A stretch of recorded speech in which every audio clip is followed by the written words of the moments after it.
हर हर महादेव. तुमचा सर्वांचा लाडका एम एच सायकल बाबा तुमचं परत एकदा स्वागत करतो आपल्या एम एच सायकल बाबा या यूट्यूब चॅनलवर. तर आज आपण आलेलो आहे धनुषधाम. तर धनुषधाम नावानं तुम्हाला कळलं असेल. तर याचा इतिहास रामायण काळाशी जोडलं गेलेलं आहे. तर आपण व्हिडिओला सुरुवात करण्याआधी तुम्ही अजूनपर्यंत आपल्या चॅनलला सबस्क्राईब केलं नसेल तर लवकर जाऊन चॅनलला सबस्क्राईब करा. आणि तर चला व्हिडिओला सुरुवात करूयात. तर आत्ता आलेलो आपण धनुषधाम, जे की धनुषधाम म्हटलं की ज्यावेळेस प्रभू श्रीरामाने धनुष उचललं होतं सीता स्वयंवरच्या वेळेस, त्यावेळेस धनुष उचलल्याने धनुषचे तुकडे झाले. तर एक तुकडा येऊन या ठिकाणी पडलेला आहे.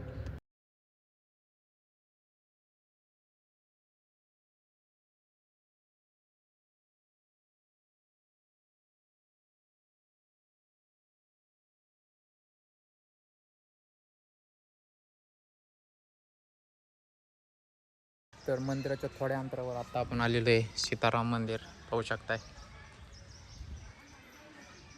त्या ठिकाणी धनुषधाम आहे आणि या ठिकाणी सीताराम मंदिर आहे. त्या ठिकाणी हनुमानजी देखील आहेत. हनुमानजी देखील आहेत. 11:30 वाजलेले आहेत आणि आपण जात होतो. आपल्याला मागे एक दादा भेटले, ते म्हणले मिथिला बिहारी मंदिर आहे, या ठिकाणी दर्शन करा आणि महाप्रसादाचा लाभ घेऊन जावा. तर दुपारी 12 वाजता या ठिकाणी भोग लागल्यानंतर आपल्याला या ठिकाणी महाप्रसाद भेटणार आहे. त्यामुळे या ठिकाणी थांबलेलो आहे आपण. तर या ठिकाणी रामेश्वरम नाथ शिव मंदिरांचं दर्शन करू शकताय. आणि या ठिकाणी श्रीकृष्ण मंदिर देखील आहे, पाहू शकताय. श्री राधाकृष्ण मंदिर आहे. या ठिकाणी श्री मिथिला बिहारी मंदिर आहे, पाहू शकता तुम्ही.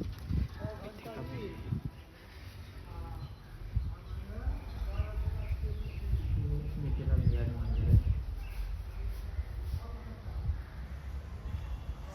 मित्रांनो, आता आपण जनकपूरमध्ये पोहोचलेलो आहे. जनकपूरमध्ये आल्याच्या नंतर सर्वात आधी तुम्हाला या ठिकाणी जनक मंदिरामध्ये आपण आलेलो आहे. तुम्ही देखील येऊ शकता. तर हे जनक मंदिर आहे.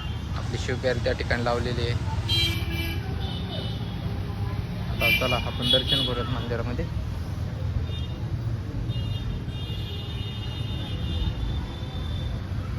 तर या ठिकाणी जनकजींचं मंदिर आहे, पाहू शकता. अशा प्रकारे मंदिर आहे.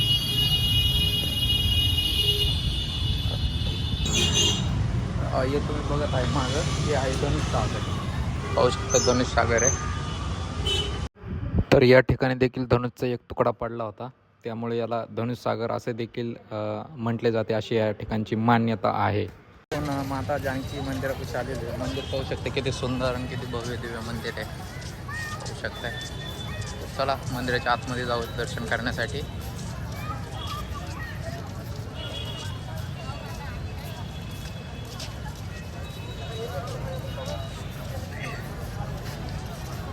आता आपण मंदिराच्या आतमध्ये प्रवेश केलेला आहे, पाहू शकताय.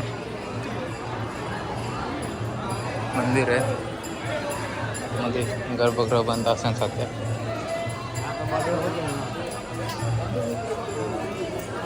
गर्भगृह सध्या मंदिर बंद आहे वाटतं. हे ज्या श्रीराम जानकी विवाह मंडपाकडे आपण चाललेलो आहे आता. तर 10 रुपयाचं तिकीट घ्यावं लागते. नेपाळी 10 रुपये, आपले भारताचे 7 रुपये. आपण जाऊ. तर हे समोर तुम्ही बघत असाल की राम जानकी विवाह मंडपम आहे. तर हे आहे आपले प्रभू श्रीराम आणि माता जानकी यांचं विवाह मंडपम. तर याच ठिकाणी विवाह झालं होतं असं देखील मान्यता आहे. मंदिर अशा प्रकारे पाहू शकते. आतमध्ये जाण्यास प्रवेश बंद आहे, बाहेरनं दर्शन करू शकताय. तर मित्रांनो, पाहू शकता या ठिकाणी शिवप्यारी आणि त्या ठिकाणी थोड्याच अंतरावर आपली इंडो नेपाळ बॉर्डर आहे, जे की भारत हे गेटच्या पुढे गेले की नंतर आपल्याला भारत देश लागणार आहे. तर परत आपण मायदेशी परतणार आहोत.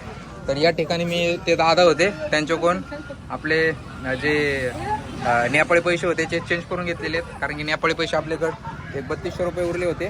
ते मग आपण आपले इंडियन जे की आपल्या भारतामध्ये हे चालणार आहे तर हे करन्सी चेंज करून घेतलेली आहे. तर आता आपण मायदेशी परतत आहे. आनंद वाटत आहे, कारण की 16 दिवसाच्या प्रवासानंतर परत आपण भारत या देशामध्ये आपल्या मायभूमीमध्ये जात आहे. लगभग 16 दिवस झालेले प्रवास छान प्रकारे झालेले आहे. तर आता लवकरात लवकर आपण आपल्या मायदेशी भारतामध्ये परतत आहे. चला भारतामध्ये जाऊयात लवकरात लवकर. तर आपण भारत देशामध्ये प्रवेश केलेला आहे आणि या ठिकाणी चहा घेण्यासाठी थांबलेले. खूप दिवसापासून आपण मिस करत होतो कुल्हड. तर आज कुल्हड चहा घेण्यासाठी थांबलेले या ठिकाणी चहा वगैरे घेऊया. तर आत्ता थोड्या वेळापूर्वी आपण भारतामध्ये प्रवेश केलेला आहे आणि यातच आपण जे कुल्हड चहा आता खूप मिस करत होतो. तर चहा घेण्यासाठी चहा आलेलं आहे. लगभग 16 दिवसाच्या नंतर चहा पितोय आपल्या भारतातला. भारी वाटत आहे, सांगू शकत नाही. तर आता आपण बिहारमध्ये प्रवेश केलेला आहे आणि हे दादा भेटलेले आहेत, काका देखील आहेत.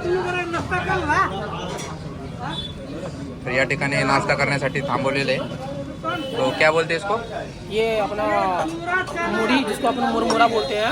मुरमुरा होता है ना, मुरमुरा. और पोहा के साथ में चना, और चने के साथ में पकौड़े आलू के हैं, बैंगन के हैं, बाकी जो रहते हैं सब ऑल टोटल. तर काका आप कितने दूर से नहीं मैं मुझे देखकर कितने दूर से सायकल चलाते हुए आए आप? तर काका 1.5 किलोमीटर एकदम स्पीडने सायकल चालवत आले. आपल्याशी बातचीत केले आणि ते म्हटले की तुम्ही नाश्ता करून जावा. तर या ठिकाणी आलेलो आहे नाश्ता करण्यासाठी. त्यासोबत आपल्या हा दादा देखील भेटलेले आहे.